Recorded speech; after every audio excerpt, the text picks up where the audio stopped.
Blessed and happy Sunday to all of you, my dear friends, my dear brothers and sisters, my dear good people of God, faithful followers of the Daily Gospel Reflection with Father Jack, my dear kababayans. Today is October 26, 2025, and today is the 30th Sunday in Ordinary Time, Year C.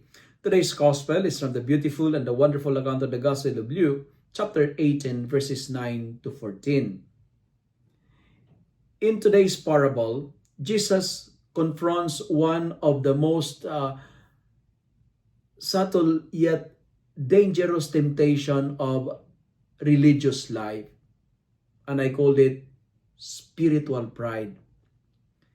The Pharisee stands before God confident in his moral record, reciting his good deeds, proclaiming his work, his charitable deeds, as if they were credential for divine approval. His prayer is not really addressed to God, but to himself. The focus is about the self, a self-congratulating monologue. The tax collector, on the other hand, cannot even lift his eyes to heaven, and his prayer is stripped of eloquence and achievement. It is raw, honest, and full of repentance. God, be merciful to me, a sinner.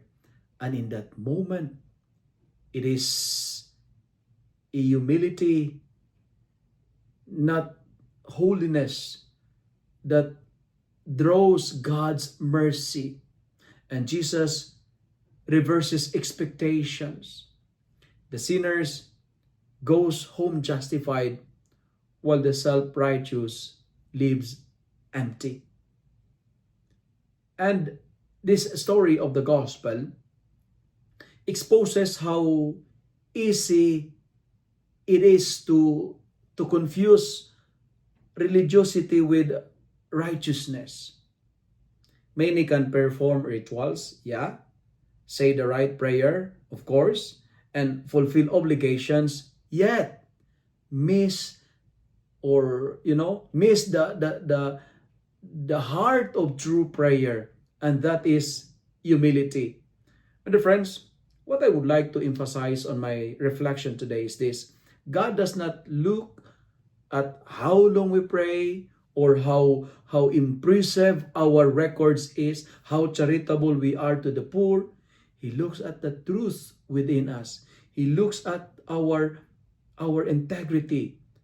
The world may applaud appearance, but God may admire authenticity. Friends, pride blinds us to our need for grace, while humility opens the floodgates of divine mercy. The Pharisee trusted in himself. The tax collector trusted in God. In prayer, the essential disposition is not perfection, but dependence, knowing that we stand before a holy God only because of his compassion and mercy. And ultimately, this parable reminds us that the door to heaven is low, and only the humble can enter. Every act of prayer is an act of surrender, a confession that without God, we are nothing.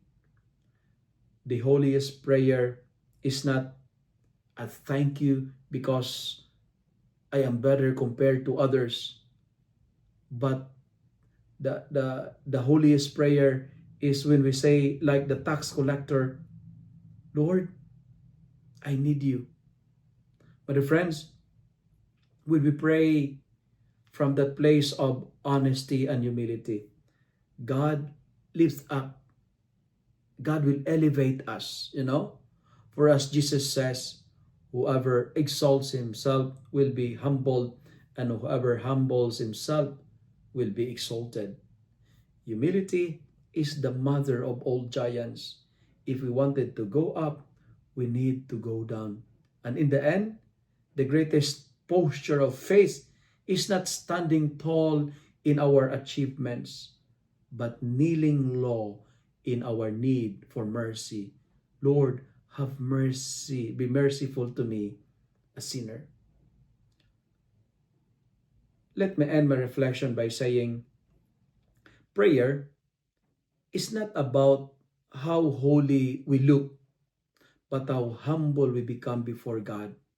The tax collector's short prayer, God, be merciful to me, a sinner, was enough to move heaven, to open the gates of heaven, because it came from a heart that was honest, humble, and ready to be healed.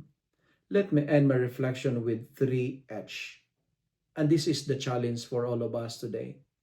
Number 1, honesty. Speak to God from the truth of your heart. The goal is to be honest, not to be hypocrites, because honesty is better than hypocrisy. Second H, be humble.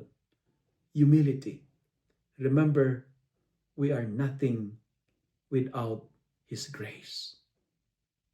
And finally, the final H, we need to ask the Lord for healing.